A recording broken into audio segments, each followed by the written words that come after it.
Dear students, good morning and जोहार। जैसा कि अभी आप लगातार देख रहे हैं कि यूपीएससी में जो सिविल सर्विसेज एग्ज़ाम्स होते हैं जिसमें आईएएस, आईपीएस, आईआरएस, आईएफएस का सिलेक्शन होता है, उसके रिज़ल्ट आए और फर्स्ट 2 कैंडिडेट्स हमारे जो हैं लड़कियां हुई 1 एंड 2। विगत कई वर्षों से आप देख रहे होंगे कि टॉप 10 में कम से कम 5 से 6 लड़कियां गर्ल्स टॉप पोजीशंस ला रही हैं।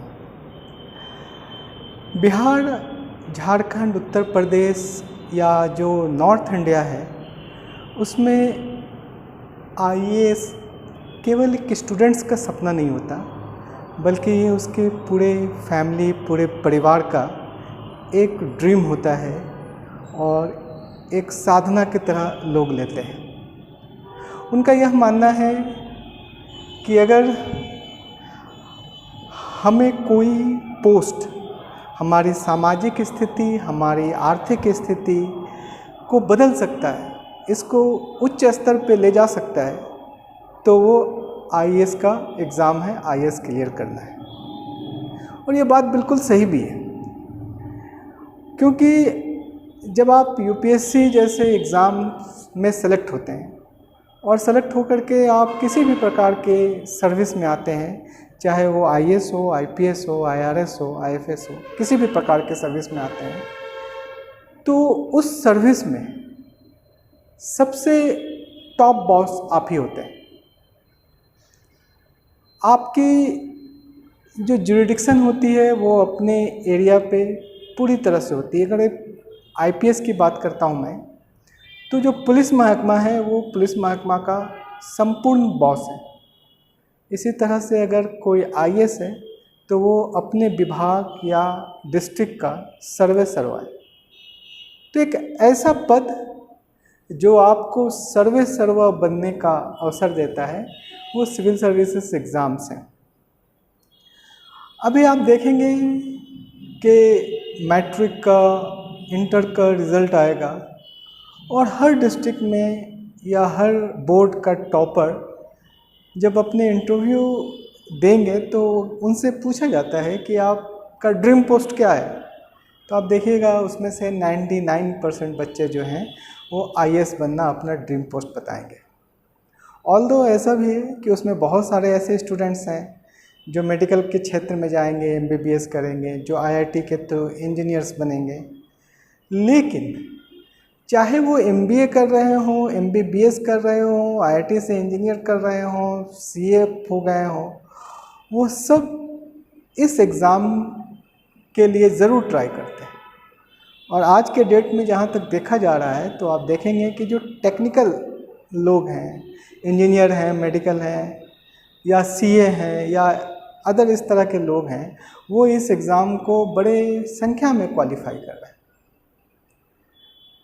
सिविल सर्विसेज एक क्रेज़ है और ये क्रेज़ इसलिए भी है क्योंकि ये दुनिया का 5वां सबसे टफेस्ट एग्ज़ाम है। इंडिया का तो ऑब्वियसली सबसे टफेस्ट एग्ज़ाम है ही। तो क्या इस एग्ज़ाम को क्वालिफाई करना क्या बहुत कठिन है या आसान है? ये दोनों चीज़ें इस बात पर निर्भर करती है कि आपने किस समय पे यह निर्धारित किया कि हमें इस एग्ज़ाम को क्वालिफाई करना है या किस स्थान पर हैं आप।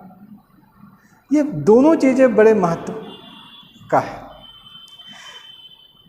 आप देखेंगे कि अभी जैसे ही रिज़ल्ट आएगा मैट्रिक का, इंटर का, पेरेंट्स भी अपने बच्चों को कहेंगे कि तुम एडमिशन ले लो किसी कॉलेजेस में। जिनके पेरेंट्स सक्षम होंगे वो कहेंगे कि आप दिल्ली चले जाओ, आईएएस का कोचिंग कर लो। ये सारी चीज़ें जो हैं लगातार होती रहती हैं, पर क्या सिर्फ कोचिंग करने से आईएएस बन जाते हैं बच्चे? ऐसा नहीं। सिविल सर्विसेज का एग्ज़ाम एक बहुत ही साइंटिफिक एग्ज़ाम होता है, एक बहुत ही रेगुलर बेसिस पे एग्ज़ाम होता है। रेगुलर बेसिस का मतलब ये है कि 26 में जो एग्ज़ाम होंगे या 25 में जो एग्ज़ाम्स होंगे उसके कैलेंडर वो एक साल पहले जारी कर देते हैं और उसी डेट में वो एग्ज़ाम संपन्न होते हैं। अब बात ये आती है कि क्या यूपीएससी के द्वारा सिर्फ सिविल सर्विसेज एग्ज़ाम कंडक्ट किए जाते हैं? नहीं, यूपीएससी के द्वारा लगभग 25 प्रकार के जो एग्ज़ाम्स होते हैं वो कंडक्ट होते हैं। उसमें सीडीएस भी होता है, उसमें एनडीए भी होता है, उसमें इंजीनियरिंग सर्विस के एग्ज़ाम होते हैं, उसमें स्टैटिस्टिक्स सर्विस होते हैं, उसमें असिस्टेंट कमांडेंट जो होते हैं उनके एग्ज़ाम्स होते हैं। तो ये अलग अलग तरह के जो एग्ज़ाम्स हैं वो सिविल सर्विसेज के द्वारा कंडक्ट किए जाते हैं। इवन कि स्टेनो का एग्ज़ाम कंडक्ट होता है, कई छोटे बी ग्रेड के एग्ज़ाम्स कंडक्ट होते हैं। इन सब का कैलेंडर पहले से जारी कर दिए जाते हैं और हमारे जो स्टूडेंट्स होते हैं वो सिर्फ सिविल सर्विसेज को ही यूपीएससी समझते हैं। तो इसका दायरा बहुत बड़ा है। रेगुलर बेसिस पे ये एग्ज़ाम्स होते हैं। इस एग्ज़ाम्स में 3 बातों को हमें समझने की ज़रूरत है। नंबर 1 कि हमें कब से अपना प्रिपरेशन इस एग्ज़ाम को लेकर स्टार्ट करना होगा। नंबर 2 कि क्या हमें कोचिंग ज्वाइन करना चाहिए। और नंबर 3 क्या इसमें कुछ अपने इनपुट डालने की संभावना होती है। तो आइए हम एक एक करके आपसे डिस्कस करते हैं कि इस एग्ज़ाम्स की तैयारी करने का सबसे अच्छा समय कौन सा है। देखिए, आप देखेंगे कि जब हमारे स्टूडेंट्स इंटर करते हैं, इंटरमीडिएट में होते हैं, तो वो कुछ लोग साइंस लेकर के मेडिकल और इंजीनियरिंग की तरफ चले जाते हैं। कुछ लोग आर्ट्स एंड कॉमर्स लेकर के अपनी तैयारी करते हैं। तो जो मेडिकल और इंजीनियरिंग की तरफ चले गए तो उनके पास तो बहुत लंबा सिलेबस होता है, वो उसकी तैयारी करते हैं। लेकिन जो बच्चे सिंपल ग्रेजुएशन कर रहे हों उनके लिए सबसे अच्छा समय ये होता है कि आप ग्रेजुएशन के साथ साथ यानी इंटर के बाद ग्रेजुएशन के साथ साथ आप इस एग्ज़ाम्स की तैयारी को प्रारंभ कर दें, सोचना प्रारंभ कर दीजिए। सबसे पहली बात है कि हम इस एग्ज़ाम की तैयारी कैसे करें। तो जब आप इंटर में हैं या ग्रेजुएशन में आ गए हैं तो आप कुछ मत कीजिए। जो कुछ बेसिक बुक्स हैं इस एग्ज़ाम के, जो आप किसी भी सफल कैंडिडेट से पूछेंगे तो आपको बताएगा कि एनसीईआरटी की कुछ बेसिक्स बुक्स होते हैं, आप उसको लेके पढ़ना स्टार्ट कर दीजिए। कौन से एनसीईआरटी पढ़िए? तो आप ज्योग्राफी का एनसीईआरटी पढ़िए, आप पॉलिटी का, राज्य व्यवस्था का एक एनसीईआरटी पढ़िए, आप इकोनॉमिक्स का एनसीईआरटी पढ़िए, आप हिस्ट्री का एनसीईआरटी पढ़िए। इसके साथ साथ अंतर्राष्ट्रीय संबंध करके भी है, उनका भी एक इंटरनेशनल रिलेशन करके है, उसका भी एनसीईआरटी पढ़िए। और एनसीईआरटी अब आप जब पढ़ें तो उसमें अंडरलाइन करें, कैसे क्वेश्चंस पूछे जा रहे हैं उसको थोड़ा सा देखें। दूसरी बात यह है कि आपको थोड़ी समझ होनी चाहिए कि आपके आसपास में क्या घटित हो रही है। इसको हम लोग यूपीएससी की भाषा में करंट अफेयर्स कहते हैं।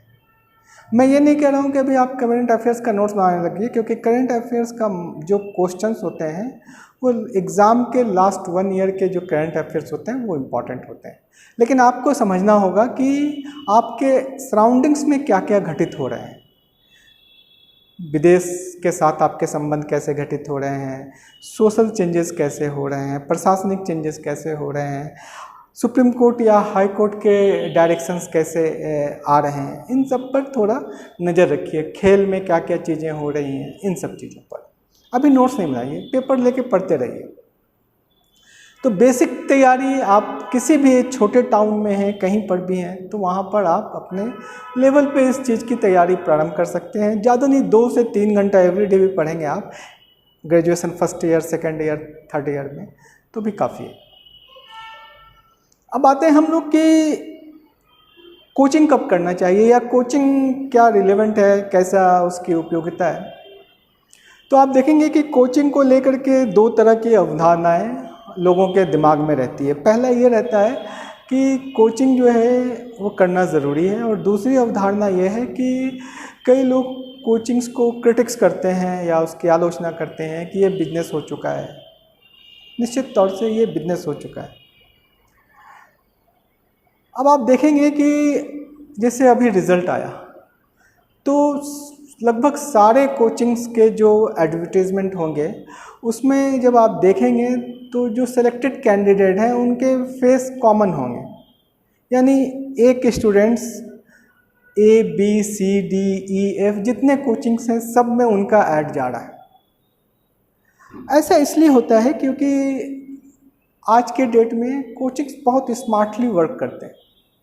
वो क्या करते हैं, ऑल ओवर इंडिया लेवल पर एक फ्री PT टेस्ट कंडक्ट करवाते हैं, ऑल ओवर इंडिया लेवल पर वो फ्री मेंस का टेस्ट कंडक्ट करवा देते हैं, इंटरव्यू फ्री कर देते हैं। तो आप किसी न किसी कोर्स में इनरोल्ड हो जाते हैं और जब वो आप इनरोल्ड हो जाते हैं तो फिर सिलेक्शन के बाद वो उस पिक्चर्स को छाप देते हैं।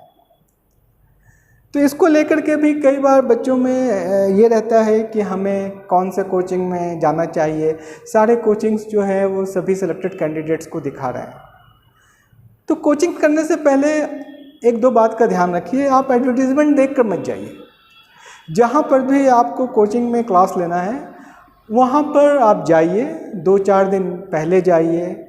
जब कोई बैच वहाँ ख़त्म हो रहा हो, बच्चे वहाँ से बाहर निकल रहे हों क्लास करके, आप थोड़ा उनसे बात कीजिए कि यहाँ पर कैसा ज्योग्राफी कैसा हुआ, यहाँ पर हिस्ट्री कैसा हुआ, CSET कैसा हुआ, वो आपको बताएंगे। और उसके आधार पर आप एक माइंडसेट तैयार कीजिए कि मेरा कौन सा सब्जेक्ट वीक है और यहाँ पर कौन से सब्जेक्ट के अच्छे टीचर्स हैं। अगर मान लीजिए आपका हिस्ट्री वीक है और किसी कोचिंग में हिस्ट्री की क्लासेस अच्छी नहीं हो रही है तो वहाँ पर आपको कोई फ़ायदा नहीं होगा। तो आप कोचिंग को सेलेक्ट करने से पहले कुछ टाइम इन्वेस्ट कीजिए, 1 वीक 2 वीक, और जब आप पूरी तरह से सेटिस्फाइड हो जाइए तभी जा कर के कोचिंग में एडमिशन लीजिए। नेक्स्ट बात ये होती है कि कोचिंग कब करना चाहिए। तो देखिए, आप देखेंगे कि UPSC का जो एग्ज़ाम है उसमें 3 तरह का एग्ज़ाम होता है, PT, mains and interview. PT में लगभग 10 लाख बच्चे PT में अपेयर होते हैं और 14-15 हज़ार बच्चों PT क्लियर करता है अकॉर्डिंग टू सीट्स। PT में कितने क्वेश्चंस आते हैं? 100 क्वेश्चंस आते हैं with 1/3 negative marks, and CSET में 80 क्वेश्चंस आते हैं। अगर आप PT का एरिया देखेंगे तो वो ज़्यादातर फैक्चुअल क्वेश्चंस होते हैं, उनके सिलेबस बहुत लार्ज होते हैं, उसमें गो थ्रू होने की ज़रूरत होती है। इसीलिए आप किसी भी कोचिंग में जाइएगा वो आपको PT के लिए बहुत क्लासेस अवेलेबल नहीं करवाएंगे, क्योंकि PT में इतना लंबा सिलेबस होता है कि उसको कैरी करना 6 मंथ या 1 ईयर के लिए पॉसिबल नहीं होता है।